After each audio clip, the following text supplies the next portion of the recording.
Aujourd'hui, moi, je viens boire à ta source et je viens boire à ta source. Elohim, moi, je viens boire à ta source. Je viens boire à ta source. Je viens boire à ta source, Seigneur.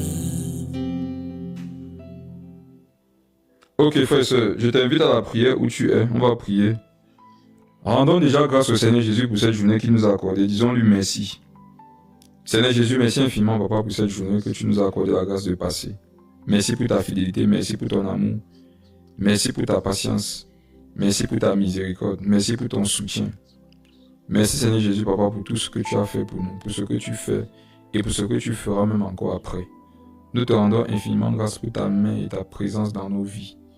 Père, nous voulons te recommander ce moment et ce partage.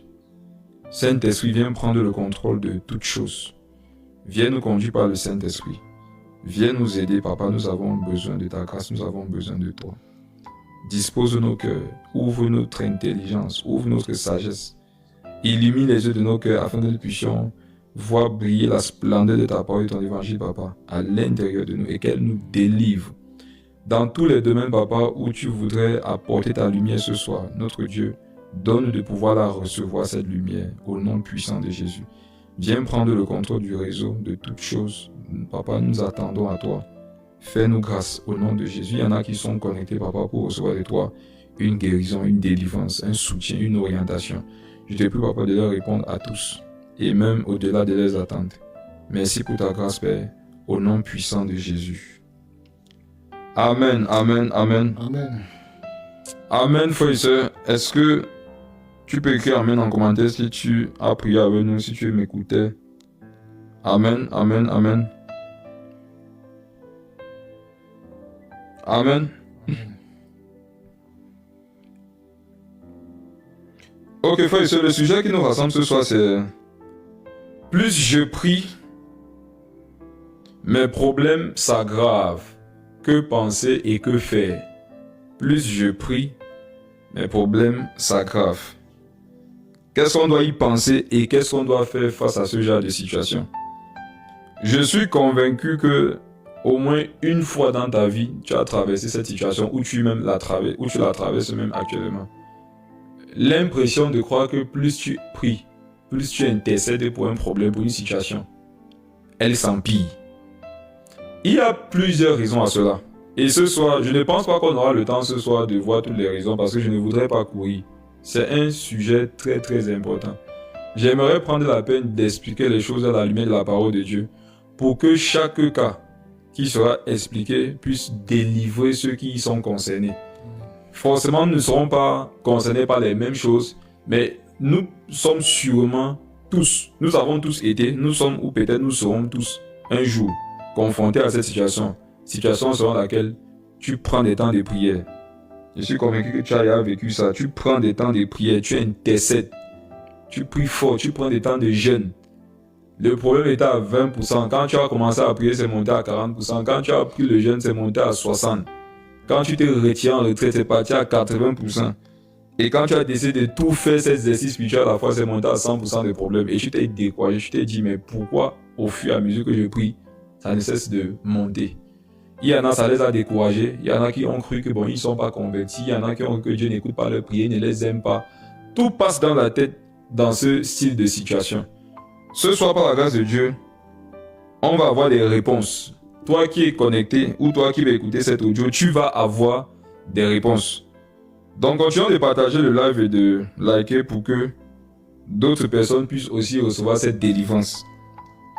Je vais, comme je vous le disais, toucher le sujet sur plusieurs angles. Et ce soir, autant que le temps nous le permettra, j'aimerais qu'on le touche en commençant par l'ancienne alliance. On va commencer dans l'ancienne alliance, on va monter progressivement jusqu'à dans la nouvelle alliance selon le temps qui nous sera départi. On va prendre nos Bibles. Je t'invite à prendre ta Bible où tu es à la maison dans Exode le chapitre 5. Exode le chapitre 5. Que Dieu illumine ton cœur ce soir. Amen. Exode le chapitre 5. Qu'est-ce qui se passe pour que lorsque je prie pour un sujet, lorsque j'intercède, je jeûne, je fais entre guillemets ce que les gens appellent payer le prix. Je paye le prix. Et c'est comme si mes problèmes sont engraissés. C'est comme si mes problèmes sont ouins quand je prie. Je prie pour moi être ouin et que mes problèmes soient détruits. Je prie pour être délivré. Mais j'ai l'impression que ce sont mes problèmes qui ne cessent de recevoir des délivrances. À quoi est-ce que cela est dû? Je vais prendre le premier cas ce soir. Et au fur et à mesure que je vais expliquer, je suis convaincu qu'il y en a. Vous allez vous rendre compte que vous n'êtes pas fou. Vous allez vous rendre compte que Dieu ne vous a pas abandonné. Vous allez vous rendre compte que ce n'est pas une malédiction. Parce qu'il y en a qui se disent que je suis maudit. Non. Écoutons attentivement ce que je vais partager par la grâce de Dieu. Exode 5, tu vas lire mon frère à partir du verset 1. Ici, je situe le contexte. Exode, comme vous le savez, c'est le livre de l'Ancienne Alliance, des 5 premiers livres de Moïse, où Dieu va envoyer Moïse libérer les Hébreux d'Égypte. Et quand on parle d'Exode, c'est le voyage. Le nom même du livre, Exode. Un exode, c'est un pèlerinage. C'est un voyage, c'est un déplacement. Donc quand la Bible dit Exode, c'est pour dire que c'est le livre dans lequel Moïse a eu à se déplacer avec le peuple. Amen. Amen. Donc Exode 5. Dans ce contexte, ici Moïse est venu dire à Pharaon, libère le peuple de Dieu. C'est qui le peuple de Dieu dans Exode 5? Ce sont les Hébreux. Mais c'est qui le peuple de Dieu aujourd'hui? C'est l'Église. Amen. Ce sont les disciples de Jésus, ce sont les chrétiens qui sont convertis, qui ont accepté Jésus comme leur Seigneur et leur Sauveur, qui sont baptisés par immersion et qui marchent par le Saint-Esprit. Amen. Donc lisons à partir du verset 1. Exode 5 à partir du verset 1. Exode 5 à partir du verset 1. Moïse et Aaron se rendirent ensuite auprès du Pharaon et lui dirent, ainsi parle l'Éternel, le Dieu d'Israël. Laisse partir mon peuple pour qu'il célèbre une fête en mon honneur au désert. Amen. Amen. Laisse partir mon peuple pour qu'il célèbre une fête. Amen. Amen. Mes frères et sœurs, qui a remarqué que lorsqu'il y a de bonnes nouvelles qui lui parviennent, ce que tu as envie de faire, c'est de faire la fête. Amen. Même Dieu est comme ça. Quand Dieu a de bonnes nouvelles, il fait une fête. La Bible nous dit que pour chaque pécheur qui se convertit sur la terre, il y a une fête qui est organisée au ciel. Amen. Pourquoi il n'y a pas une fête sans conversion? Parce que la bonne nouvelle qui réjouit le cœur de Dieu, c'est la nouvelle de savoir qu'il y a quelqu'un qui était sur la terre perdu, qui était dans le péché, qui était esclave de Satan, mais qui aujourd'hui est converti et retrouvé. À cause de ça, au ciel, Dieu fait la fête. Donc on comprend que même Dieu est comme ça. Dieu fait des fêtes lorsqu'il lui parviennent de bonnes nouvelles. Et la parole de Dieu nous dit ici, laisse aller mon peuple, afin qu'il célèbre au désert une fête en mon honneur. Laisse-les aller. Ça veut dire quoi? Tant que tu ne les laisses pas aller, ils ne peuvent pas faire la fête. Amen. Ils ne peuvent pas être heureux, ils ne peuvent pas être épanouis. Mes frères et sœurs, n'est-ce pas qu'il y a des problèmes que vous avez qui vous empêchent de faire la fête? Amen. N'entendons pas faire la fête ici, aller dans les boîtes de nuit. C'est pas ça qu'il est question. Si quand je parle de faire la fête, c'est ce que toi tu comprends, tu es un inconverti, tu dois te convertir. Jésus dit, laisse aller mon peuple. On comprend que ce qui retient son peuple, c'est ce qui empêche son peuple de faire la fête. Amen. Qu'est-ce qui t'empêche de faire la fête? Toi qui m'écoutes ce soir, n'est-ce pas tes problèmes? N'est-ce pas que ce sont tes problèmes qui t'empêchent d'avoir de la joie dans ton cœur? Qu'est-ce qui meuble une fête? C'est la joie. Ce sont les danses. Amen. C'est l'exaltation. C'est la sensation de liberté. C'est une sensation de bonheur. Et qu'est-ce qui nous empêche de ressentir ces choses dans la vie? Ce sont nos problèmes. On comprend que nos problèmes ici, c'est l'image de qui? De Pharaon. Pharaon ici, c'est l'image de nos problèmes qui nous empêchent de faire des fêtes en l'honneur de l'Éternel. N'est-ce pas que tu as des problèmes qui t'empêchent de rendre grâce à Dieu? Quand tu vas rendre grâce à Dieu, ce problème dit que tu rends grâce à Dieu par rapport à quoi? Regarde ta vie. Pour rendre grâce à Dieu, il faudrait qu'il ait fait X ou Y chose. Mais quand tu regardes ta vie, qu'est-ce qu'il a fait? Ne lui rends pas grâce. Donc Pharaon ici, c'est l'image de nos problèmes. Et Moïse, Aaron, c'est l'image de la parole de Dieu, de Jésus, des anges, des prédicateurs qui veulent que tu sois délivré. Donc la bonne nouvelle que j'ai pour toi, c'est que, regarde, Dieu veut que tu sois délivré de tes problèmes. Amen. Il y en a qui se disent que Dieu aime les voir souffrir. Bon, c'est vrai en partie. Parce que ce que je vais partager, ça sera contradictoire. Mais vous savez, il n'y a pas de contradiction avec Dieu, mais il semble avoir des contradictions avec Dieu, mais Dieu n'est pas contradictoire. Écoutez bien cette première partie, parce que quand je vais toucher notre partie, vous aurez l'impression que ça sera le contraire de ce que j'ai dit au début. Mais la bonne nouvelle déjà que je peux te dire d'emblée, c'est que Dieu veut que tes problèmes soient résolus. Amen. Dieu veut que tu aies la solution à tous tes problèmes. Même si derrière ça, je peux te dire que tu n'auras pas la solution à tous tes problèmes. Oui, je préfère dire ça à quelqu'un. Il y en a peut-être qui sont connectés, ils se sont dit que, ok, j'aurais donc la solution là-bas à la technique qu'il faut employer pour ne plus avoir des problèmes. Non, ne sois pas surpris qu'à la fin de celle-là, et tu n'aies plus de problèmes. Te déconnecter possible pour ne pas avoir de problèmes. Parce que si tu te déconnectes, tu vas encore avoir un peu plus même de problèmes. Donc, Pharaon, Moïse dit, libère mon peuple. Ainsi parle l'Éternel, laisse aller mon peuple. Dieu dit au problème de quelqu'un ce soir, laisse mon fils tranquille. Amen. Laisse ma fille tranquille. Il y a quelqu'un ici, Dieu dit à ton problème de te laisser tranquille. Amen. Afin que tu puisses célébrer une fête à Dieu. Dieu veut que tu lui célèbres une fête, mais que cette fête-là résulte du fait que tu auras eu des solutions à certains problèmes. Et je prophétise donc sur ta vie. Après cette soirée, tu auras de bonnes nouvelles. Amen. Tu auras la résolution à certains de tes problèmes. Amen. Il a dit certains de tes problèmes. Laisse aller mon peuple. Dieu dit à tes problèmes de te laisser aller. Amen. On comprend que quiconque a un problème est esclave. Tu es esclave du problème duquel tu n'es pas encore délivré. Et c'est la raison pour laquelle tu ne peux pas faire de fête. Continuons. Verset 2. Verset 2. Ça, c'est la mauvaise nouvelle. La mauvaise nouvelle, c'est de savoir que lorsque je suis esclave d'un problème, je ne peux pas faire une fête à l'Éternel. Mais il y a déjà aussi une bonne nouvelle. La bonne nouvelle, c'est que Dieu veut te délivrer. Amen. Et Dieu dit même à ton problème de te délivrer. Amen. Mais pourquoi si même Dieu dit à ton problème de te délivrer, on a l'impression que ton problème, lui, c'est comme si c'est là qu'il a plus de force. Continuons la lecture, verset 2. Verset 2. Le Pharaon répondit, qui est l'Éternel pour que je lui obéisse? En laissant partir Israël, je ne connais pas l'Éternel. Aussi, je ne laisserai point partir Israël. Continue. Verset 3. Ils dirent, le Dieu des Hébreux est venu au-devant de nous. Accorde-nous de faire 3 journées de marche dans le désert pour offrir des sacrifices à l'Éternel, notre Dieu, afin qu'il ne nous frappe pas de la peste ou de l'épée. Continue. Verset 4. Le roi d'Égypte leur dit, Moïse et Aaron, pourquoi détournez-vous le peuple de son ouvrage? Allez à vos travaux. Pourquoi détournez-vous? Le peuple de son ouvrage. Qui a parlé ici? Le roi. Amen. Et le roi d'Égypte dit, Moïse et Aaron, pourquoi détournez-vous le peuple de son ouvrage? Allez à vos travaux. Mes frères et sœurs, Pharaon, qui est l'image des problèmes, s'attaque à Dieu. Après s'être attaqué à Dieu, il s'attaque à Dieu en disant, qui est l'Éternel? Une façon de dire que c'est qui ton Dieu? Vous savez la question que nous posons nos problèmes tous les jours, c'est qui ton Dieu? Qui est ton Dieu? Ou alors, où est ton Dieu?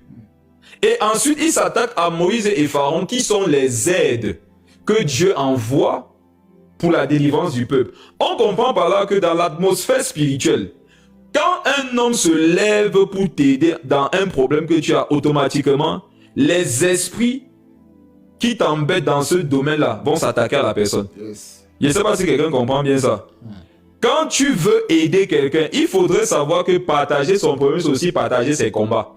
Parce que les esprits qui le poussent à être dans cette situation compliquée, s'ils voient que tu veux aider la personne, ils vont s'attaquer à toi aussi.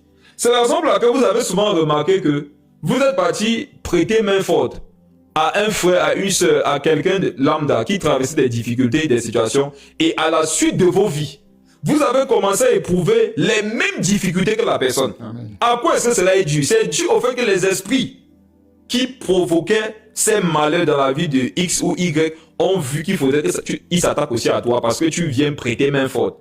Pour que donc pas que la personne soit délivrée, il faudrait que toi tu sois atteint.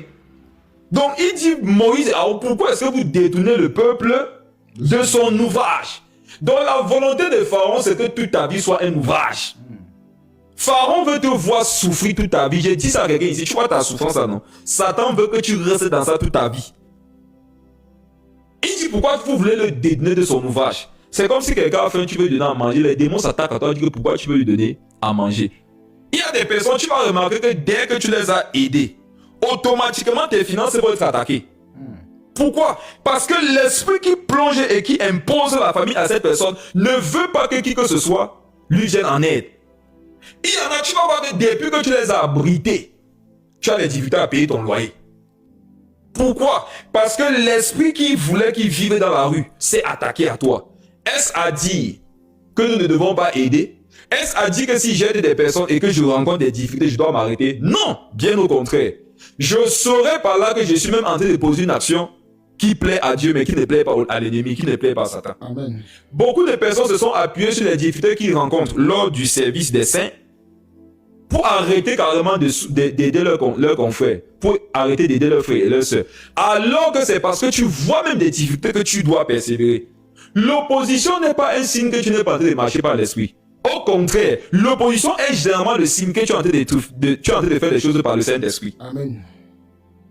Il dit, pourquoi vous voulez devenir le peuple de son ouvrage? Une façon de dire que vous qui voulez vous attaquer à moi, je veux m'attaquer à vous. Parce que je veux que ces personnes restent dans leur situation. Que Dieu bénisse tous ceux qui, chaque jour de leur vie, font tous les efforts pour améliorer la vie des autres. Amen. Que Dieu vous bénisse. Amen. Que Dieu vous bénisse parce que vous avez vos problèmes, mais vous partez chercher les poids d'autres personnes et vous partez comme ça aussi encore supporter les attaques qui viennent des esprits qui les mettent dans ces problèmes dans lesquels ils sont. Que Dieu vous bénisse. Amen. Que Dieu vous donne la force Amen. de persévérer. Amen. Que Dieu vous donne les moyens dont vous avez besoin pour ne pas vous décourager, au contraire, pour persévérer dans cette voie-là. Amen. Pourquoi vous détournez le peuple de son ouvrage? Lis la suite, mon frère. Verset 5. Le Pharaon dit, c'est maintenant où cette population dans le pays est devenue nombreuse que vous allez interrompre ses travaux. Waouh! Tu as 8 secondes? Viens dans 8 secondes. Pharaon dit, je les ai déjà assujettis pour qu'ils travaillent pour moi. Ils sont même devenus nombreux. Qui dit peuple nombreux dit beaucoup plus de main d'œuvre. Et c'est là que vous voyez que vous allez venir les délivrer. C'est une façon de dire que ce monsieur dans lequel j'ai investi, cette personne qui est assujettie par ce problème-là, il a des diplômes. Est-ce que vous savez que plus vous êtes élevé en dignité, plus Satan aura besoin de vous? Il y en a qui pensent que l'ennemi a besoin de tout le monde. Non, hein? Non, non. J'aimerais dire aux gens ici, ouvrons une parenthèse et parlons aux gens un peu qui voulaient sacrifier certains membres de leur famille pour avoir l'argent. Je vous fais un coucou en passant et je vous donne des informations très très rapidement. Ça ne va pas marcher. Pourquoi ça ne va pas marcher? Même l'ennemi ne veut pas des personnes sans qualification. Pharaon même se vantait de la qualité de ses esclaves. Vous voyez, il y en a ici, vous avez remarqué que vous n'avez pas de problème, non? Quand tu as remarqué dans ta vie que tu n'as pas de problème, il faut savoir que tu n'es même pas qualifié à avoir des problèmes. C'est une malédiction. Il y en a, vous savez pourquoi vous n'avez pas de problèmes? Parce que même quand les problèmes vous voient, vous n'êtes pas attirant. Les problèmes ne trouvent pas dignes de marcher avec vous. Si tu as remarqué que tout va bien dans ta vie, dis-toi que tu as un problème. Parce que même Pharaon voudrait une main d'œuvre de qualité, une main d'œuvre avec des qualités. Or, toi, tu as vu que tu n'as aucun problème. Ta vie, tout cool. C'est un problème aussi. Toi, donc, il y a trop de problèmes. Tu as compris que c'est parce que tu es une espèce en voie de disparition. Amen. Tout le monde veut t'arracher. Tout le monde veut s'arracher tes services. C'est la raison pour laquelle peut-être tu as remarqué que moi, c'est comme si les problèmes que tout le monde entier a sur la terre, je l'ai seul. Il faut donc comprendre que toutes les capacités du monde entier, tu les as en toi seul. Amen. C'est la raison pour laquelle l'ennemi veut absolument t'assujettir et que tu sois à son service. Il dit maintenant que le peuple est devenu nombreux, vous voulez le délivrer. Une façon de dire que maintenant que je peux les utiliser, maintenant qu'elle a eu son diplôme, maintenant qu'elle est mariée, maintenant qu'elle a eu les enfants, maintenant qu'il a trouvé un boulot, il va plus m'être utile. Et c'est là que tu voudrais venir le délivrer. Satan sait que quelqu'un qui est épanoui dans sa vie, qui est équilibré, va être un grand instrument entre les mains de Dieu. Qu'est-ce qu'il fait donc? Au fur et à mesure que tu deviens stable dans la vie, au fur et à mesure que tu montes, tu vas te rendre compte que tu auras plus de problèmes. C'est un phénomène que personne ici ne peut ignorer.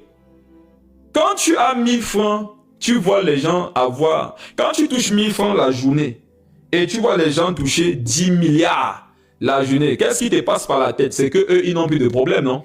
Disons-nous la vérité. Pourquoi tu as souvent taxé ton oncle des méchants? Parce que ton oncle là, il est ministre. Mais il n'a jamais payé ta scolarité. Et tu as dit comment mon oncle est méchant. Il est ministre, mais il n'arrive pas à payer ma scolarité. Pourquoi? Parce que dans ta tête, tes problèmes sont les mêmes types de problèmes que lui. En fait, tu as pris les grades de tes problèmes et tu les as mis à son niveau. Tu t'es dit que, vu que pour moi, ce n'est qu'une pension de 50 000, il pourrait bien payer ça. Si on te met à sa place, c'est là que tu vas te rendre compte que ta vie est meilleure que la sienne. Pourquoi? Parce que dans tes 1000 francs là, c'est toi ce qui compte sur toi. Lui, il est ministre, mais il porte toute sa famille qu'il a engendrée. Il porte toute la famille de laquelle il vient. Il porte toute sa belle famille. Il porte tout son village. Il porte tous les gens de son ethnie. Il porte tous ses camarades de classe et leurs enfants. Il porte tous ses voisins dans tous les quartiers où il a habité et leurs voisins eux-mêmes et les enfants de leurs voisins. Et c'est pas si on voit. C'est que tu le vois, ministre, c'est vrai, mais les charges qu'il a, c'est les charges d'un président de la République. De la même façon que toi, tu es élève, mais tu vois que tu as les charges d'un étudiant. C'est proportionnel. Ça se passe aussi spirituellement parlant. Plus tu montes spirituellement parlant, tu vas te rendre compte que tes problèmes ont augmenté. Ce n'est pas...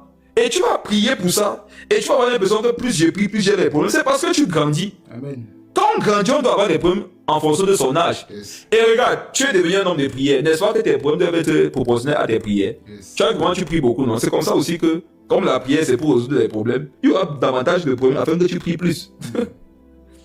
Amen. Amen. Tu pries beaucoup. Il y a beaucoup de problèmes. C'est parce que ta prière résout les problèmes. Yes. Or, comme tu pries beaucoup, il faudrait davantage que les problèmes augmentent afin d'être solutionnés. Yes. Continuons. Je suis en train de planter le décor. Hein. Je ne sais même pas encore où je vais arriver en ce qui concerne le premier canal ou bien la première source de réponse. Tu es dans quel verset? Verset 6. Allons, verset 6. Verset 6. Et ce jour même, Pharaon donna cet ordre aux inspecteurs du peuple et aux commissaires. Écoutez bien. N'est-ce pas que Moïse et Aaron, c'est l'image de la délivrance qui arrive? Amen. N'est-ce pas que nous sommes dans Exode, le livre où Dieu va délivrer son peuple? Mais avant que ça ne se passe, qu'est-ce qui est dit qu'est-ce que Pharaon dit à ses serviteurs? Il leur dit quoi? Reprends ça. En ce jour même, Pharaon donna cet ordre. En ce jour même, dans le jour où Moïse et Aaron ont intervenu, le même jour, qu'est-ce qui s'est passé? Le même jour, Pharaon donna cet ordre aux inspecteurs du peuple et aux commissaires. Quel ordre? Verset 7. Verset 7. Vous ne donnerez plus comme auparavant de la paille au peuple pour faire des briques. Qu'ils aillent eux-mêmes se ramasser de la paille. Incroyable. Mes frères, je commence à être très attentif. Je commence à entrer dans le vif du sujet. Je commence à entrer dans le vif du sujet. Le peuple hébreu est en Égypte et il pleure. Il souffre. Il crie à Dieu. Il aspire après la délivrance. Amen. Et Dieu dit que leurs cris sont montés jusqu'à ses oreilles. Leurs cris sont montés devant sa face. Et qu'est-ce qu'il décide de faire? Il décide d'envoyer Moïse les délivrer. Amen. Il décide de faire Moïse Dieu pour Pharaon et Aaron son prophète. Dieu prépare bien l'équipe pour la délivrance. Pour qu'ils soient délivrés de tous leurs problèmes. Parce qu'ils ont trop pleuré, ils ont trop souffert. Ils pleurent. Ils prient pour ça. Et donc, Moïse et Aaron descendent sur le terrain pour la délivrance du peuple de leurs problèmes. Mais qu'est-ce qui se passe le jour où Moïse et Aaron vont aller affronter Pharaon? La Bible dit le même jour. Qu'est-ce qu'il va demander lui, Pharaon? Qu'est-ce que les problèmes demandent à leurs collègues problèmes au verset 7? Reprends ça. Parce que Pharaon et ses inspecteurs, c'est l'image des problèmes. Amen. Aaron, Moïse, c'est l'image des frères et sœurs. Tu vas aller voir les frères qui font vraiment prions. Parfois, tu vas même demander la prière. Tu vois, le même jour, tu vas demander la prière. Il dit, le même jour, tu vas demander la prière. Là. Le même jour, vous allez passer la veillée. Le même jour, vous allez prendre le jeûne. Frère, la Bible dit que le même jour, Pharaon va faire quoi? Verset 7, relis ça. Vous ne donnerez plus comme auparavant de la paille. Vous ne donnerez plus comme auparavant de la paille à ce peuple. Qui fasse quoi? Pour faire des briques. Lui, Qui aillent eux-mêmes se ramasser de la paille. Qui aillent eux-mêmes se ramasser de la paille. Ça veut dire qu'avant que Aaron et Moïse ne fassent leur descente chez les Hébreux, ça allait quand même. Amen. Pour faire les briques, on leur donnait quand même la paille. Voilà que, apparemment, ceux que Dieu a envoyés pour la délivrance arrivent, même la paille, on ne donne plus. Quelle est la sagesse qu'il faut tirer derrière ça? Et c'est quelque chose que tu dois noter dans ton cahier. Quand Dieu va bientôt te délivrer, tes problèmes vont s'aggraver au fur et à mesure que tu vas prier. Yes. Note ça quelque part. Regarde, si tu peux mettre ça sur un format avec des caractères, une bonne police d'écriture, tu fais avec plusieurs couleurs feutres. Tu marches le chignon, tu appuies ça derrière ta porte. Tu écris, quand Dieu veut me délivrer, virgule, Pharaon et ses inspecteurs se lèveront. Amen. Quel est le signe que ta délivrance est proche? Le problème s'aggrave. Quand tu n'es pas enseigné, tu vois ça, tu vas pleurer, tu vas te décourager.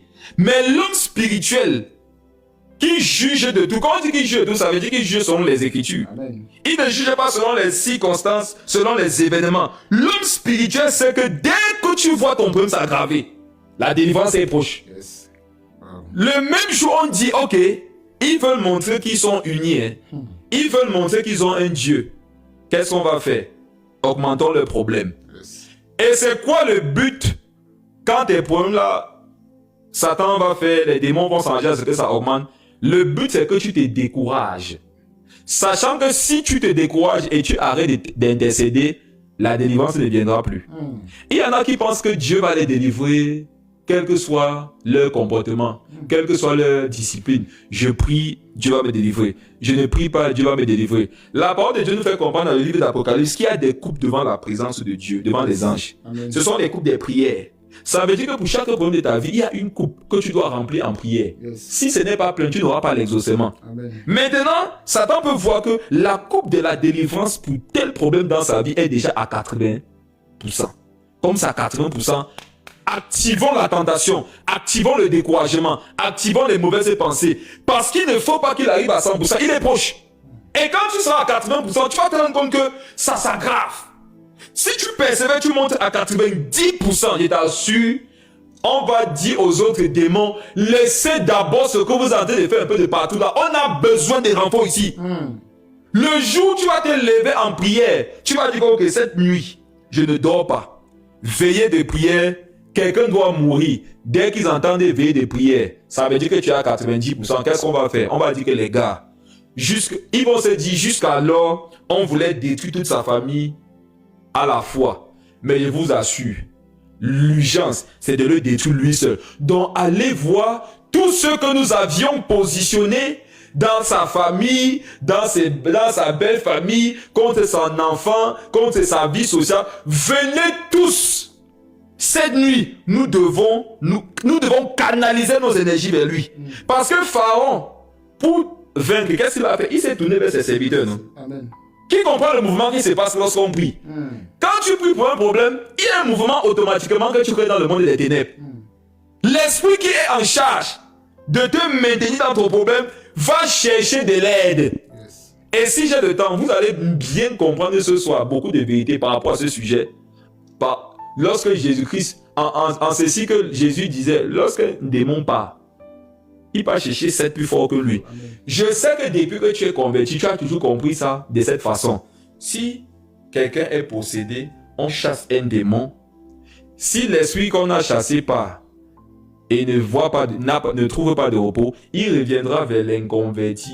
S'il voit que l'inconverti n'a pas accepté Jésus, il va aller chercher ces démons plus forts que lui et ils vont revenir habiter. Je sais que c'est comme ça que tu as tout compris ça. Je vais te montrer que chaque prière que tu fais, qui te donne de vaincre un démon, tu as envoyé un démon aller chercher 7 démons pour venir te combattre dans le même sujet, sans être possédé. Je vais arriver là-bas, je vais développer ces vérités. Pour l'instant, on est ici et on voit que, regardez, quand Dieu a décidé de délivrer le peuple, c'est déjà une étape. Quand il prépare l'équipe, c'est encore une étape supérieure. Maintenant, quand l'équipe est déjà sur le terrain, ça c'est encore une étape supérieure. Amen. Et mes frères et sœurs, ça veut dire que Dieu est en train de suivre son protocole pour la délivrance du peuple. Amen. Et quand les choses semblent être vraiment déjà bien arrêtées pour que la délivrance soit rapide, c'est là qu'il y a soulèvement. Et en ce moment, le peuple peut se dire, mais depuis que Moïse et Aaron sont entrés dans notre affaire, nos problèmes augmentent. J'ai hébergé cette sœur parce qu'elle souffrait. Mais depuis que je l'héberge, Je n'ai plus de paix chez moi parce que tout se complique. Oh, je n'aurais pas dû la prendre chez moi. Et voilà que la sœur rentre maintenant et te salue les soirs, tu ne réponds plus. Parce que tu te dis, est-ce que cette sœur n'est même pas une sorcière? Parce qu'une fois, quelqu'un m'avait raconté un songe que la sœur s'y me poursuivait avec la machette. Alors que l'explication du songe, c'est que la machette, là, c'est la parole. La sœur, là, la poursuivait avec la parole. Parce que la sœur, tu as bien vu qu'elle aime la parole, mais comme tu l'as hébergée, Satan veut distraire ta pensée. Il ne voudrait pas que tu crois que sa présence est chez toi, va te donner d'être affermi par la parole. Il va seulement te donner de voir que depuis qu'elle est chez toi, tes problèmes s'aggravent. C'est la stratégie des pharaons qui est mise en pratique. Il faut savoir que quand Pharaon met sa stratégie en pratique, tu peux être confus et mélangé dans tes idées. Donc, ne leur donnez plus de la paille, qu'eux-mêmes aillent maintenant la chercher. N'est-ce pas que même quand on leur donnait de la paille, c'était déjà difficile pour eux? Mais le fait maintenant d'aller chercher la paille montre que le problème est encore devenu plus difficile. L'esclavage est encore devenu plus périlleux, plus difficile, plus dur à vivre. Pourquoi? Parce que la délivrance était proche. Verset 8. Verset 8. Vous leur imposerez néanmoins la quantité de briques qu'ils faisaient auparavant. Vous n'en retrancherez rien, car ce sont des paresseux. Voilà pourquoi ils crient en disant, allons offrir des sacrifices à notre Dieu. Vous comprenez ça? Mes frères et sœurs, on leur a donné un nombre de briques qu'ils doivent faire par jour. Vu qu'ils étaient traités comme des esclaves, le nombre devait sûrement être très élevé. Maintenant, ils doivent aller chercher la paille. On ne nous donne pas la distance. On ne donne pas le temps que ça fait de chercher de la paille. Aller, faire la paille, chemin, retour. On ne nous dit pas ce que ça représentait encore comme labeur, comme supplice, comme souffrance. Mais il dit, je veux néanmoins qu'ils produisent le même nombre de briques. Mes frères et sœurs, c'était une situation extrêmement difficile pour eux. Extrêmement difficile. Parce qu'ils doivent donner le même nombre de briques qu'ils donnaient alors qu'on leur donnait la paille. Ils doivent fabriquer le même nombre de briques. Lisons la suite, verset 9. Verset 9. Et maintenant, c'est ici qu'il voulait arriver au verset 9. Que l'on charge de travail ces gens. Que l'on fasse quoi? Charge de travail. Que l'on charge de travail ces gens. Qu'ils s'en occupent. Et ils ne prendront plus garde à des paroles de mensonges. Pharaon taxe les paroles de délivrance et les paroles de mensonges. Calmons-nous, écoutons quelque chose. Il dit qu'on les charge de quoi? De travail. De travail. Mes frères et sœurs, qui ici, peut-être même ce soir, se sent fatigué et chargé de problèmes? Ou alors qui, depuis un certain temps dans sa vie, sent que je suis fatigué, accablé de problèmes? Écris en commentaire. Qui ici se sent... Qui ici, un mois de se dit non, c'est trop. Je suis fatigué. Ça a trop duré, cette situation. Que l'on charge de travail ces gens. Quand on dit qu'on les charge, ça veut dire que c'est un poids qu'on met sur eux. N'est-ce pas que les problèmes sur nos vies, c'est un poids? N'est-ce pas que quand tu portes des problèmes dans ta vie, tu as l'impression que tu es en train de marcher avec des poids, avec des charges qui semblent t'écraser? Qui est derrière ça ici? Pharaon. Pharaon. Mais Pharaon crée ses poids. Pourquoi? Parce que Dieu veut me délivrer. Amen. Quand Dieu veut te délivrer, écoute-moi bien, ça donne automatiquement accès à Pharaon. Quand Dieu veut me délivrer, n'est-ce pas que ça devrait donner accès aux anges? Amen. Mais comment se fait-il que Dieu veut me délivrer, mais ça donne accès à Pharaon? Pourquoi Dieu ne met pas Pharaon simplement hors d'état de nuit? Pourquoi est-ce que Dieu ne laisse pas toute la place aux anges pour que le protocole de délivrance soit rapide? Tu sais pourquoi? Parce que Pharaon est utile dans ton affaire. Amen. Pharaon est utile. Si Pharaon n'est pas là, tu ne vas pas prier comme il faut. Oh, il y a la coupe, n'oublie pas, tu dois remplir la coupe. Si on te laisse seulement avec les anges, vous allez causer. Quelqu'un va dire non, je vais prier. Non, non. Dieu te connaît plus que toi. Si tu es seulement avec les frères et sœurs, vous allez être dans la distraction. Tu sais le rôle de ces problèmes, c'est de maintenir ta vie de prière. Amen. Tu n'as pas remarqué que depuis que tu as des problèmes, tu pries bien. Tu pries beaucoup. Tu n'as pas remarqué que tes prières là, ça vient du cœur. Quand tu te marres, tu pleures, là, la prière là vient de quelque part. Ça vient des entrailles. Avant, tu priais avec tes lèvres. Depuis que tu as des problèmes, tu pries avec ton cœur. Alors, depuis Dieu voulait que tu priais ton cœur, il a remarqué que tu priais ta bouche. Qu'est-ce qu'il peut faire? Il dit, Pharaon, où es-tu? Et une chose qui est sur mes frères, c'est Pharaon répond toujours présent. Dieu est le Dieu qui nous délivre de nos ennemis en utilisant nos ennemis. Wow, amen. Quand Dieu veut te délivrer de ton ennemi, il va utiliser cet ennemi pour te délivrer de lui. Amen. C'est la raison pour laquelle, mes frères, ne soyez jamais embarrassés de ce que dans vos vies, il y a des attaques démoniaques. Tout concourt au bien de ceux qui aiment Dieu, me dit la Bible. Amen. Et quand tu ne médites pas la parole, tu vas avoir beaucoup de problèmes. La Bible dit que toutes choses concourent au bien de ceux qui aiment Dieu. Amen. Et qui sont appelés selon son dessein. La Bible dit encore, quand Dieu approuve les voies d'un homme, il dispose à son égard favorablement même ses ennemis. Amen. Donc Dieu peut mettre Pharaon à ton service pour te délivrer de Pharaon. Amen. Dieu peut donner à certains démons, Dieu peut permettre à certains démons de se lever contre toi pour te délivrer d'eux. Amen. Pour te délivrer des mêmes démons. Mes frères et sœurs, que l'on charge de travail ces gens. Qui s'en occupent et quoi?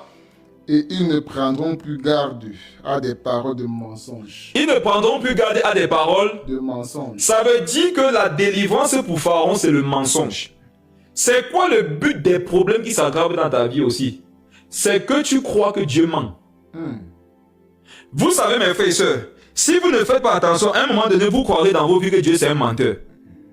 Pourquoi? Parce qu'il a dit que si je fais, s'il va faire ça. Mais tu as l'impression, je dis bien l'impression, parce que si on va dans les profondeurs, on va voir que tu n'as même pas bien fait les choses comme il fallait. Amen. Tu peux avoir l'impression que j'ai fait ce qu'il a dit, mais lui n'a pas fait sa part. Pharaon voudrait que tu crois que Dieu ment. Pharaon veut que tu crois que Dieu ne tienne pas ses promesses. Pourquoi tes problèmes s'aggravent? C'est pour te décourager vite et te donner de croire que ton Dieu ment, il ne fera pas ce qu'il a prévu. 25 ans, Dieu t'avait dit, ma fille, si tu te consacres à moi, je te donnerai ce que ton cœur désire. Ton cœur désire le mariage, 25 ans. Tu as fait ce que son cœur désire, 26 ans, 27 ans, 28 ans, 29 ans, 30 ans. Pendant que je compte, je sais que chacun attend qu'il arrive à son âge. Pour être convaincu que c'est vraiment à moi que Dieu parle. 31 ans, 32 ans, 33 ans, 40 ans, 45 ans. Mes frères et sœurs, n'est-ce pas que il t'a dit ça, tu avais 25 ans? Au moins à 26 ans, 27 ans, on comprend que même les anges parfois peuvent venir en retard avec la bénédiction. Parce que la route du ciel pour le Cameroun, c'est devenu comme les routes du Cameroun, de Mimboman, Mélène, tu vois, c'est bloqué partout, c'est cassé. Donc, sûrement les anges ont rencontré quelques bouchons. Mais ça, bon, ça ne peut pas leur prendre plus de 3 ans. Comme Dieu m'a dit à 25 ans, je me dis que, autrement, t'as 28 ans, j'aurai les ossements. Cependant, tu as 45 ans, ma soeur. Qu'est-ce que Satan voudrait que tu dises? Oh, Dieu ment. Dieu m'a menti. Oh, qu'est-ce que Dieu t'avait dit? Si tu fais ma volonté, je te donnerai ce que ton cœur désire. Dieu avait dit ce que ton cœur désire, pas ce que toi tu désires. Il y en a qui vont se rendre compte depuis 20 ans qu'ils sont en train de croire des promesses que Dieu ne leur a jamais faites. Il y en a, si vous vous avez fait des promesses, vous dites que Dieu vous avait promis. Dieu ne t'a rien promis. C'est toi-même qui t'étais promis cette chose et tu as vu que c'est Dieu. Dieu habite dans ton cœur. Ce que ton cœur désire, ce n'est pas forcément ce que toi tu désires. Telle voix paraît juste au cœur de l'homme, mais son issue, c'est la mort. Alléluia. Amen. Au fur et à mesure que tu laisses Dieu prendre le contrôle de ton cœur, il va éliminer ton cœur. Yes. Et le besoin de ton cœur sera vraiment ton besoin, pas le besoin de ton moi. Il y a une différence entre ce que ton cœur veut et ce que ton moi veut. Parce qu'il se peut que ton cœur soit rempli de Dieu et ton moi soit rempli de toi. Dieu avait vu que ton besoin, c'était la persévérance dans la prière. Yes. C'était ça qu'il te fallait. Persévérer dans la prière. Et Dieu donc a permis que tu traverses beaucoup de difficultés. Et tu as vu que voilà qu'à 45 ans, tu es devenue une femme de prière. Tu as pas remarqué maintenant que tu pries toute la nuit, tu pries 1 heure comme un jeu, 2 heures comme un jeu, 3 heures comme un jeu, tu intercèdes pour les problèmes de tout le monde. À la base, dans ta tête, c'était pour le mariage. Non, le mariage c'était le moi. Même dans l'intercession, c'était le cœur. Yes. Fais ce que je te demande, ma fille, et je te donnerai ce que ton cœur désire. Oh, lui habitant dans ton cœur, n'est-ce pas que ses désirs, ce sont tes désirs? N'est-ce pas que tu avais dit à Dieu que Seigneur, que tes désirs soient mes désirs? Il est venu dans ton cœur avec donc le désir de faire de toi une femme de prière. Il y en a qui sont déçus. Ça va aller. Amen. Est-ce que je continue? Dites-moi en commentaire, peut-être je suis en train de décourager les gens davantage. Il y en a qui sont connectés pour avoir des solutions, mais apparemment j'aggrave le problème. Mes frères et sœurs, Dieu désirait que tu sois un homme de prière. Toi, tu désirais te marier. Vous aviez des pensées différentes, mais vous aviez le même protocole. Le protocole de chercher Dieu. Allons-y. Que l'on charge de travail ces gens et qui croient plus en ces mensonges. J'ai une question à te poser ce soir. Est-ce que tu te dis que Dieu t'a menti? Il y a une soeur ici qui est connectée, mais Dieu merci, ça c'était à l'époque, quand elle n'était pas affermie. Elle va se rappeler et peut-être elle va arriver chez elle. À l'époque, cette soeur, elle était jeune dans la foi. Elle m'avait appelé et elle m'a dit Dieu m'a menti. Je lui ai dit waouh, c'est la première fois qu'on puisse dire, qu'on puisse entendu, on puisse entendre que Dieu ment. Et je lui ai dit quel est le mensonge que Dieu t'a fait, t'a donné. Et elle me dit, Dieu m'avait dit que ce concours que je m'avais fait, je l'aurais. Elle est partie faire le concours, elle n'a pas eu le concours. Mes frères et sœurs, elle m'a dit, Dieu m'a menti. Je lui ai dit, c'est Dieu qui t'avait dit que tu vas avoir le concours. Elle dit oui. Et je lui ai dit, et tu n'as pas eu le concours. Elle dit oui. Ok. Mais il y a plusieurs raisons à cela. Dieu peut t'avoir vraiment dit que tu vas avoir un concours, tu ne l'as pas. Pourquoi? Quand il t'a dit que tu vas avoir le concours, est-ce qu'il ne t'avait pas donné un protocole à suivre? Allons même dans votre sens. Dieu t'a dit que si tu fais sa volonté, il va faire tout ce que tu veux. Est-ce que tu es sûr que tu as fait sa volonté? Oui. Bon, maintenant, est-ce que ce qu'il t'a demandé de faire pour que ce que toi tu veux vienne dans ta vie, est-ce que tu es sûr que tu l'as fait? Si ici tu n'es pas capable de répondre que oui à 100%, j'ai fait la volonté de Dieu par rapport à ce qu'il m'avait demandé, donc il était obligé de faire aussi sa part. Si tu es sûr à 100% que tu l'as fait, lève ton doigt en commentaire. Ou tu es chez toi, lève ta main que oui Seigneur, je l'avais fait. Et si tu veux le faire, avant de le faire, rappelle-toi de Job. Job a dit à Dieu, je n'ai jamais vu un orphelin, je n'ai pas pris soin de lui, je n'ai jamais vu la veuve, je lui ai refusé du pain. Et pèse-moi dans la balance de ta justice. Job était sûr qu'il avait atteint le dernier niveau qu'il fallait atteindre pour ne jamais subir un certain nombre de choses. Dieu lui a dit, ah bon Job? Dieu lui a répondu et il lui a parlé, il lui a posé des questions fondamentales. Il lui a demandé, pourquoi est-ce que l'eau n'envahit pas les terres? Pourquoi l'aigle fait sa demeure dans les hauteurs? Pourquoi le petit de la brebis, à un moment donné, arrête de l'été et de lui seul pas commencer à brouter les herbes? Quand le jour est là, où est la nuit? Il a commencé à poser des questions fondamentales à Job. Job a compris qu'il avait été orgueilleux. Il avait été un peu imbu de lui-même. Il s'est repenti. Qui ici parmi vous peut dire qu'il a fait tout ce qu'il devait faire pour que Dieu exauce sa prière là? Parce qu'il y en a, quand on vous entend dire que j'ai prié, j'aimerais que tu m'expliques un peu. Tu as prié comment? Tu as prié combien de fois? La Bible nous dit que Élie a prié pendant 3 ans et 6 mois pour maintenir la pluie au ciel. Il a 3 ans et 6 mois seulement pour un peu varier la saison. Toi, regarde ce que tu demandes à Dieu. Quand tu regardes ta vie de prière, vis-à-vis de ce que tu demandes à Dieu, tu peux dire vraiment que tu as prié. Remettons-nous un peu en question ce soir. Regarde un peu ce que tu demandes à Dieu. Regarde le nombre de fois où tu nous dis que tu as prié là. S'il faudrait rattacher l'exaucement à tes prières, est-ce que tu penses que tes prières suffisent? Il y en a, quand tu les entends parler, on croirait que depuis 20 ans, jour et nuit, 24 heures par jour, ils prient. Pourtant, c'est les affaires de jongler un peu le matin, jongler un peu le soir, il rentre, il dit que je prie pour ça depuis Dieu ne fait rien. Beaucoup, vous n'avez même pas une vie de prière sérieuse. C'est pour ça que vous avez l'impression que je prie, ça ne fait que s'aggraver. C'est parce que ce que tu élèves comme prière, ça n'est pas ce que Dieu appelle prière. Avançons rapidement. Et qu'ils appellent cela mensonge. Dans le but de Dieu, c'est que tu dises que la parole de Dieu, c'est un mensonge. Verset 10. Verset 10. Les inspecteurs du peuple et les commissaires vinrent dire au peuple. Ainsi parle le Pharaon. Ainsi parle le Pharaon, après que ainsi est parlé qui? L'Éternel. Donc quand l'Éternel t'a parlé par rapport à une situation de ta vie, quand dans le ciel, on va dire ainsi parle l'Éternel pour sa fille Ariel Nam. Voici ce que Dieu dit pour Ariel Nam. Voici ce que Dieu dit pour Sébastien, pour Michael, pour Emmanuel. Voici ce que Dieu dit. Dès qu'on dit ça aussi, je te le dis par le Saint-Esprit, automatiquement dans le monde des ténèbres aussi, on cite aussi une parole. Ainsi parle Lucifer. Si Dieu dit au ciel, délivrez Michael, qu'est-ce que Satan dira dans les régions inférieures de la terre? Assujettissez-le. Ça devient un combat. C'est pour ça que tu vas te rendre compte que quand tu te lèves véritablement pour intercéder pour un sujet, c'est comme si tu as provoqué. Mais ce n'est pas comme si, c'est effectivement ça la réalité. Tu as provoqué un combat dans le royaume des ténèbres. Tu as provoqué une guerre. Est-ce que vous savez que chaque soir que vous mettez vos genoux au sol pour intercéder pour certains soucis, vous avez provoqué des guerres? Et vous pensez que vous allez attaquer le royaume des ténèbres, le royaume des ténèbres va vous regarder faire? Jamais! Ils vont se lever, ils vont se défendre. Puisque toi tu veux être libre, eux ils veulent que tu sois assujetti. Mes frères et sœurs, c'est celui qui va combattre jusqu'à la fin qui sera sauvé, nous a dit le Seigneur Jésus. Akab pouvait dire au roi Ben-Hadad que celui qui révèle la mûre ne se glorifie pas comme celui qui la dépose. Une façon de dire que dans le combat spirituel, ne se glorifie pas celui qui est en train de prier, doit se glorifier celui qui a prié jusqu'à l'exaucement. Donc tant que tu ne vois pas l'exaucement, ne crois pas que tu as prié. Si tu avais déjà prié, on devait voir, non? Donc tant que tu ne vois pas, dis-toi que le combat continue. Et je te rappelle que tu combats contre des esprits.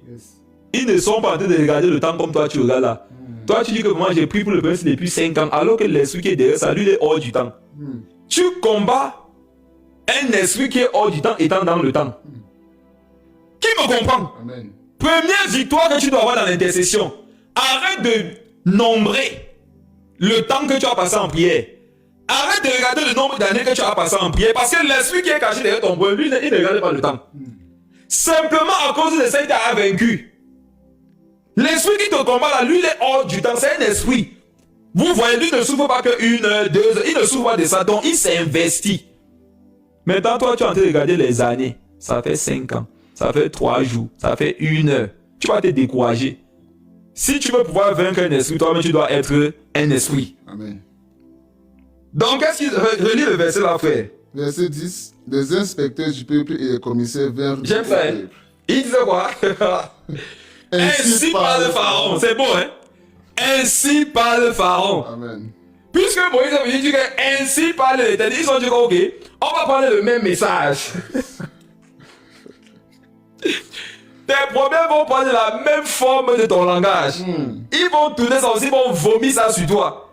Et tu vas avoir l'impression que mais c'est comme si mes problèmes connaissent le spirituel. Oui, tes problèmes connaissent le spirituel et c'est toi qui les enseignes le spirituel là. Tu vas avoir l'impression que toute la nuit quand j'intercède, mes problèmes aussi sont là toute la nuit. Oui, c'est toi qui as appris à tes problèmes comment on veille. Tu veux venir dire que ainsi parle l'Éternel, il va veiller. Eux, ils ont dit que ainsi parle Lucifer, veillons avec lui. Ils ont dit que frère, qui sommes-nous? Que l'homme de Dieu veille, nous on ne veille pas. Nous avons veillé aussi. Donc, pourquoi tes problèmes s'aggravent quand tu intercèdes? C'est parce que Dieu va te délivrer bientôt. Qu'est-ce qui s'est passé après ça? Pour passer à autre chose, qu'est-ce qui s'est passé après? Le peuple a été délivré. Il y a eu et on a même vu que les combats ont augmenté. Amen. On ne peut pas tout lire, mais tu peux lire à la maison, tu vas te rendre compte qu'au fur et à mesure, les problèmes et les combats augmentaient. Mais plus les combats augmentaient, plus ils se rapprochaient de la délivrance. Amen. Plus je souffre, virgule, je suis proche de la délivrance. Je vais dire à quelqu'un ici qui vient se décourager, tu vas comme ça te décourager à la ligne d'arrivée. Le marathon, c'était 100 km. Il y en a ici, vous êtes déjà à 90 km. Attendez, vous allez sacrifier les 90 km que vous avez fait là.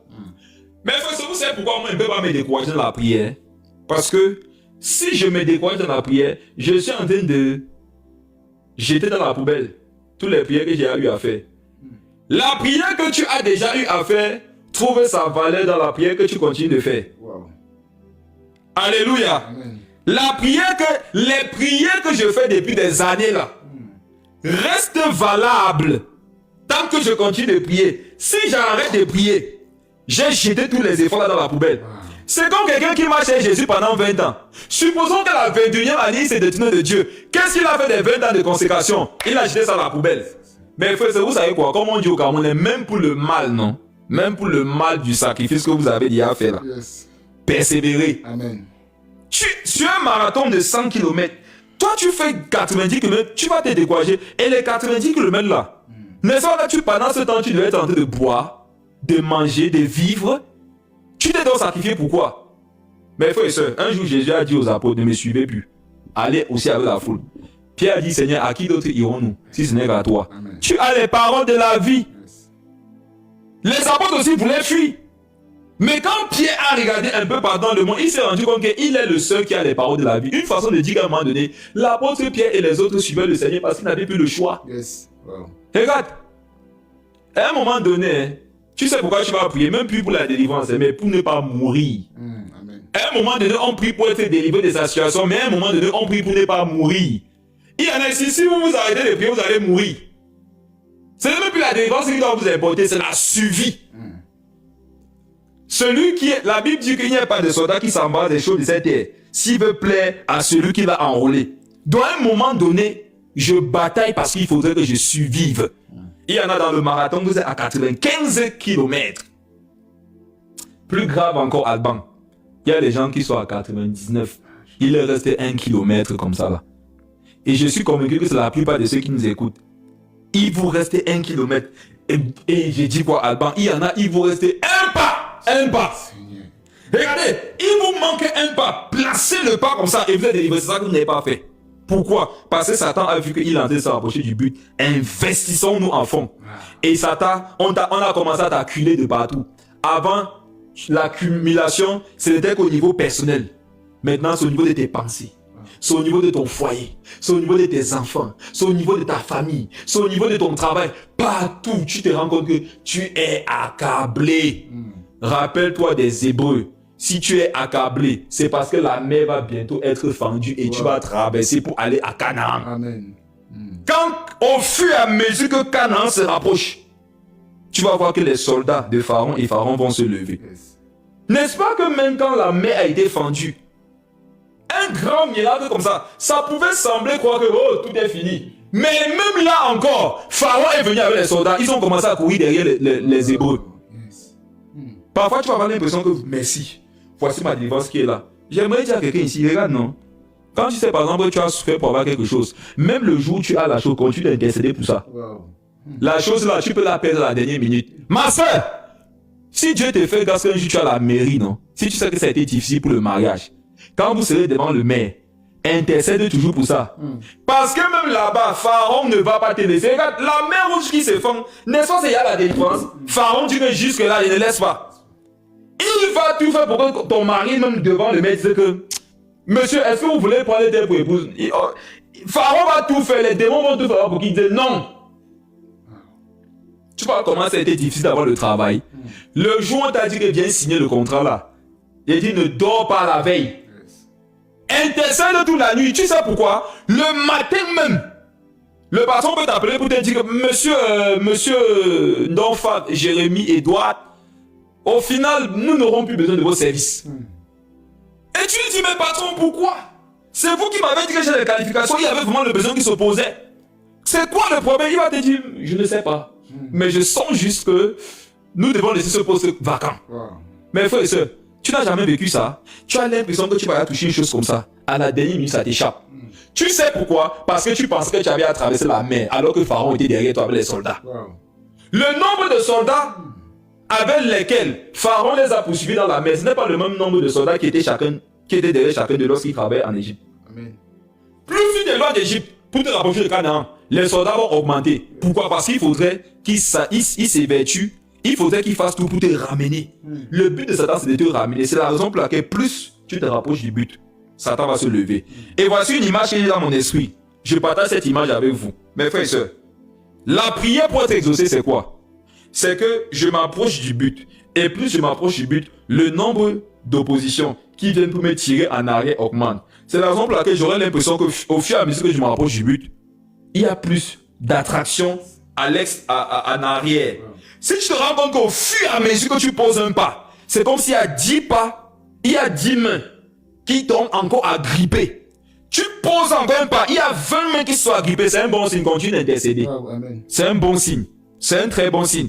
Ne prends pas ce signe pour te décourager, prends plutôt ce signe pour persévérer dans la prière. Amen. Au final, Israël a traversé la mer, ils ont été délivrés. Yes. Je quitte sur ce point et je te le rappelle. Pourquoi est-ce que tu vas prier et tes problèmes vont s'aggraver? Parce que Dieu est sur le point de t'exaucer. Parce que Dieu est en train de t'exaucer. Amen. Et tu risques de te décourager à la veille. Une semaine avant, un mois avant, une année avant. Après, ça va persévérer pendant longtemps. Regarde, donne-toi cette mentalité. J'intercède jusqu'à ce que je vois. Wow. Tant que je ne vois pas, je n'arrête pas d'intercéder. C'est ça un intercesseur. Il prie seulement. Et vous savez quoi? Parfois vous allez prier, non? Dieu vous aura exaucé. La cadence de prière que sera mise à l'intérieur de vous. Vous aurez certes l'exaucement, mais vous garderez la même cadence de prière. Amen. C'est la raison pour laquelle parfois Dieu va permettre que ton problème dure. C'est pour te donner un rythme d'intercession. Et même quand tu vas voir que ce problème va être résolu, tu auras gardé ce même rythme d'intercession. Peut-être plus pour tes problèmes, mais pour les problèmes des autres. On ne comprend pas là que Dieu forme un intercesseur pour les autres dans ses problèmes personnels. Amen. Amen. Amen. Si maintenant je dois prier pour beaucoup de personnes, est-ce qu'il faudrait que j'expérimente moi seul les problèmes de beaucoup de personnes? Qui comprend ça? Amen. Un intercesseur doit prier pour beaucoup de personnes. S'il doit intercéder pour beaucoup de personnes, il faudrait déjà que dans ma propre vie, Dieu permette que j'ai des problèmes de beaucoup de personnes moi seul. Yes. Pour faire déjà de moi un intercesseur de même pour eux. Allons voir quelque chose d'autre dans Job. La deuxième chose que je vais toucher. Je pense à cause du temps que ça sera la dernière d'ailleurs. On continuera mercredi prochain. Dernière chose pour cette soirée. Job, le chapitre 5. Je vais dire à quelqu'un pour qu'il ait l'impression que lorsqu'il prie, ses problèmes s'aggravent. C'est par rapport à ça qu'il disait que ça va sembler contradictoire. Il était dit que Dieu veut te délivrer. Il était dit quelque chose qui ressemble au contraire maintenant. Lis Job, mon frère. Job, le chapitre 5, le verset 17. Job 5, verset 17.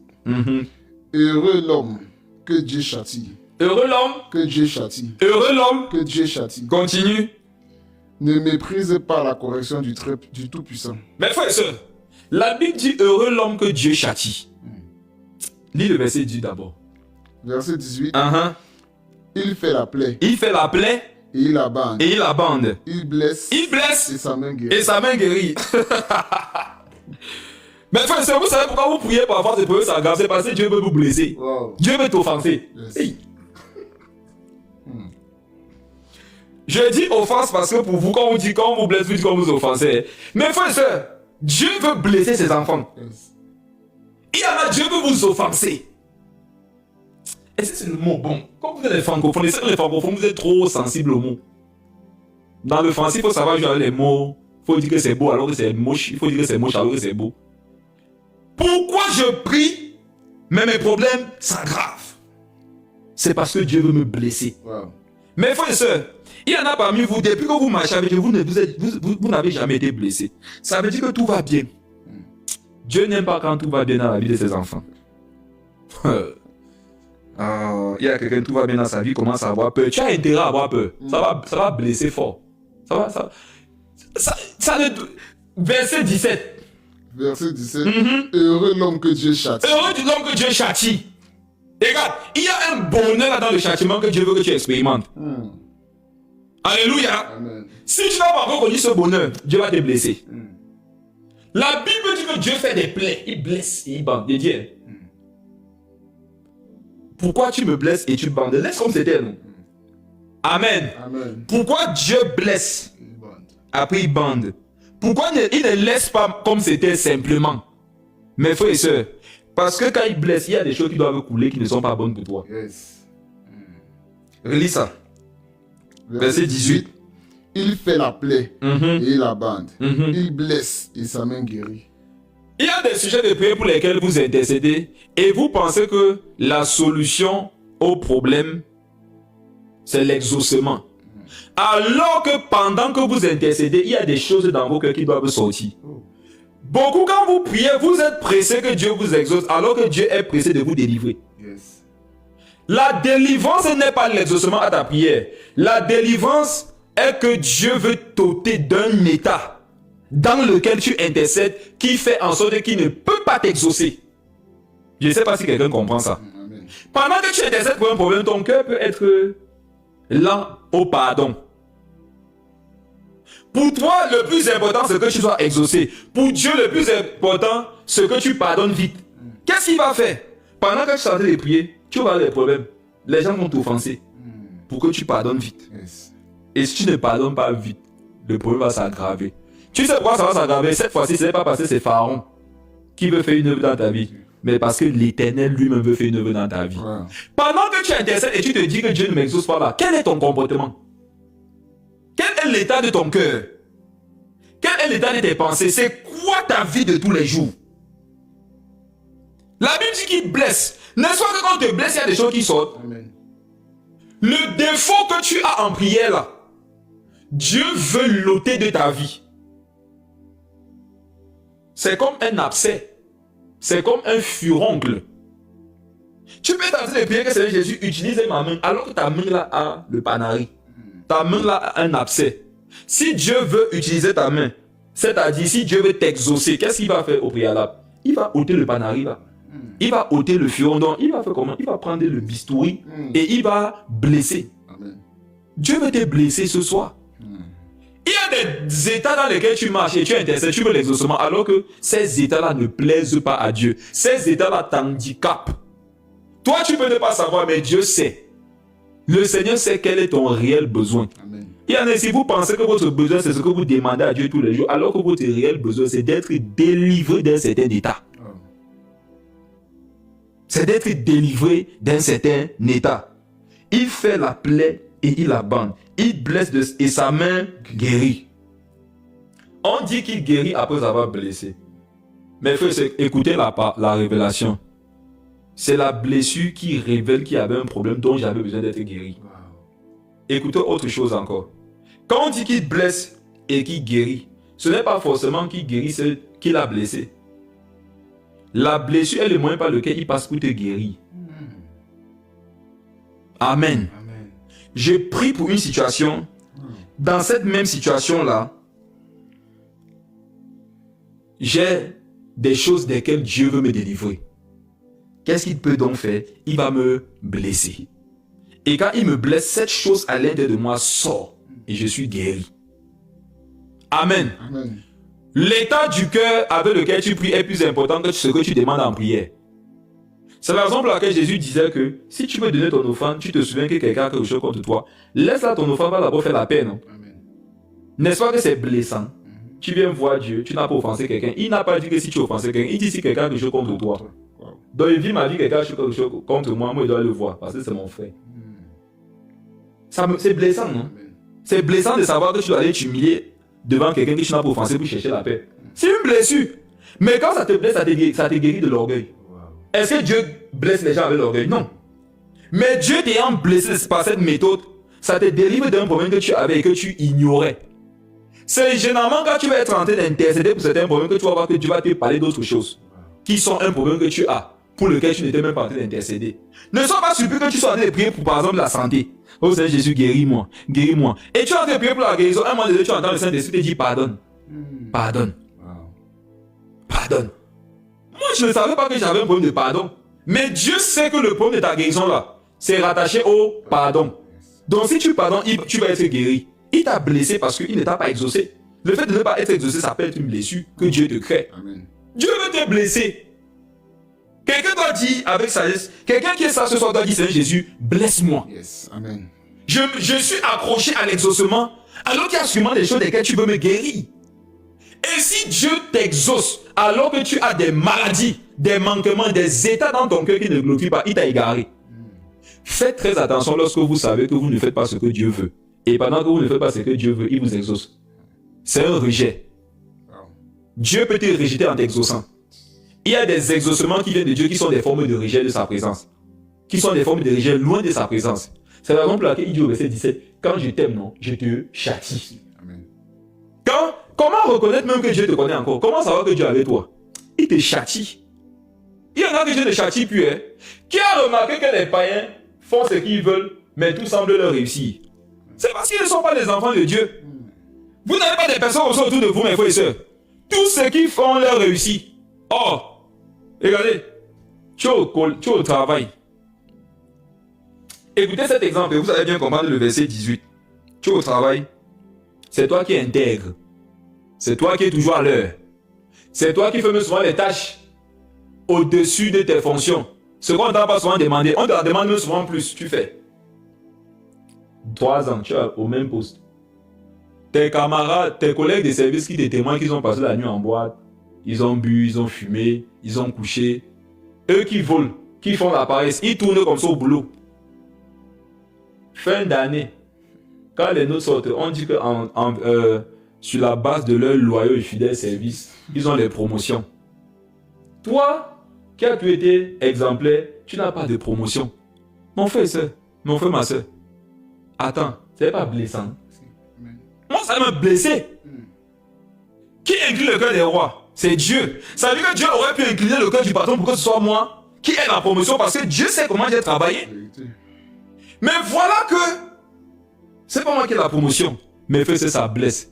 Et il va vous dire, chaque fois que Dieu nous blesse, ça nous donne une révélation sur notre réel état. Wow.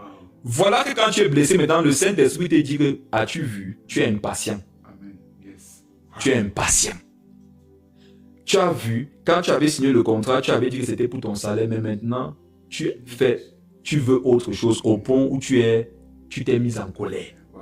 Au point où ton cœur t'a fait mal. Ton cœur ne te faisait pas mal si on n'avait pas donné la promotion à tes collègues. Mais maintenant qu'on a donné la promotion à tes collègues, tu as mal. Pourquoi? Pourquoi tu ne te réjouis pas avec eux? Ce sont des blessures qui te donnent de connaître qui tu es. Mais j'ai passé toute la journée à travailler. Eux, ils viennent à la dernière heure. Ils n'ont travaillé qu'une heure. Tu leur donnes un denier comme nous. C'est la même chose.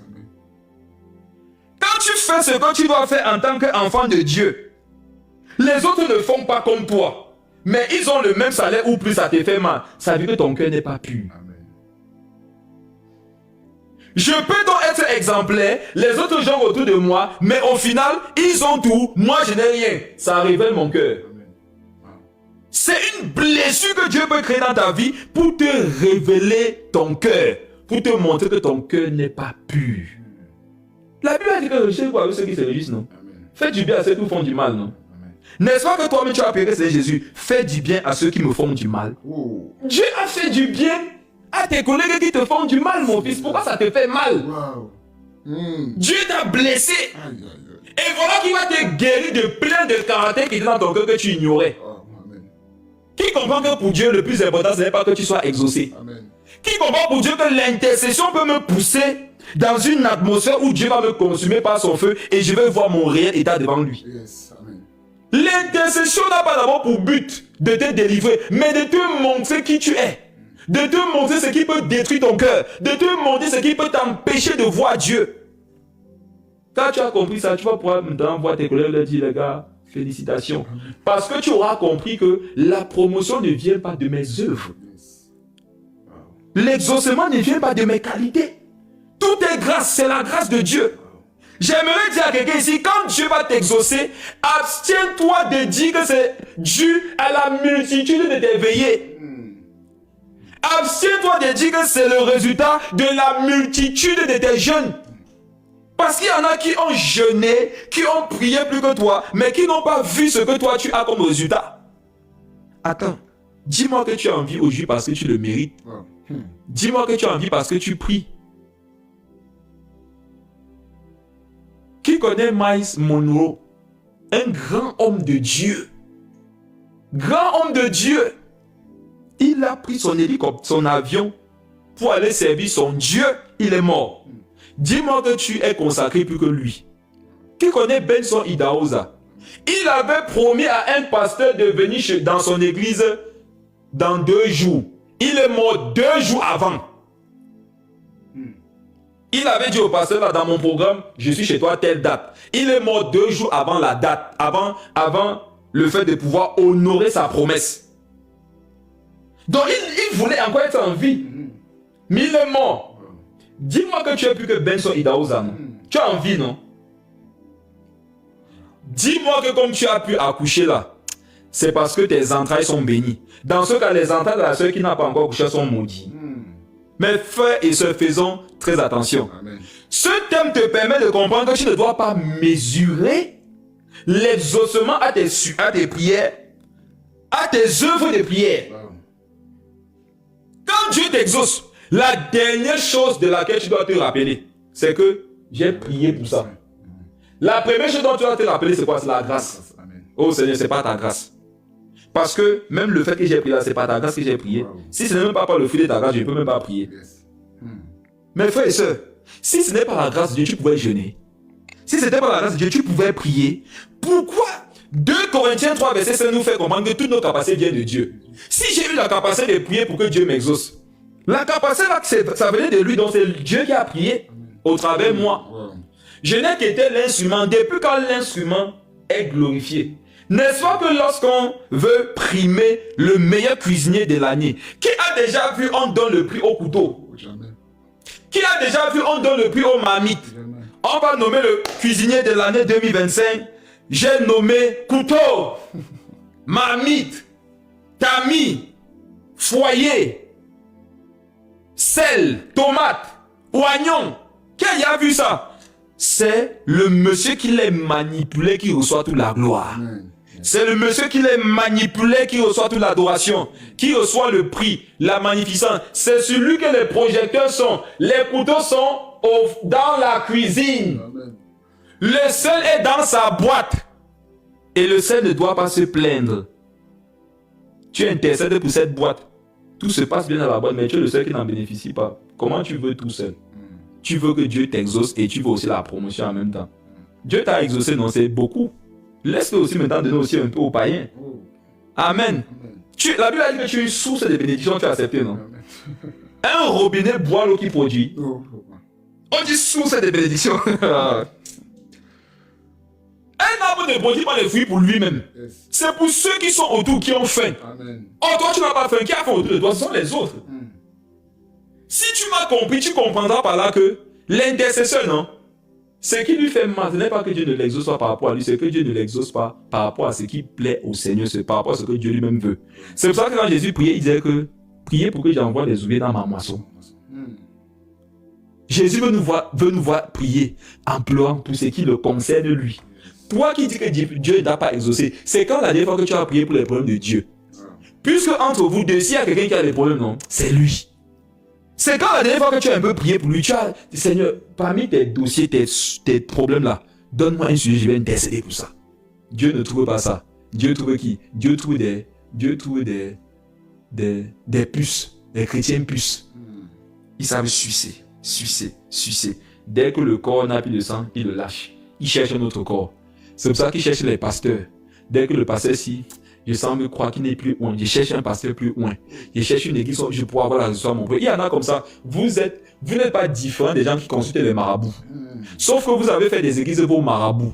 Vous allez d'église en église, non pas pour donner, mais toujours pour prendre. Vous n'êtes pas encore délivrés du monde, vous êtes encore des mondains. Vous avez juste religiosité. Je ne sais pas si le mot existe. Vous avez rendu religieux la pratique de consulter les charlatans et les marabouts. Vous partez à l'église pour vos problèmes. Quand est-ce que tu t'es levé pour les problèmes de Dieu? Dieu a plus de problèmes que nous tous frères réunis. Tous les âmes qui se perdent là, c'est son problème. L'état du monde, c'est le problème de Dieu. L'état de la création de Dieu, c'est son problème.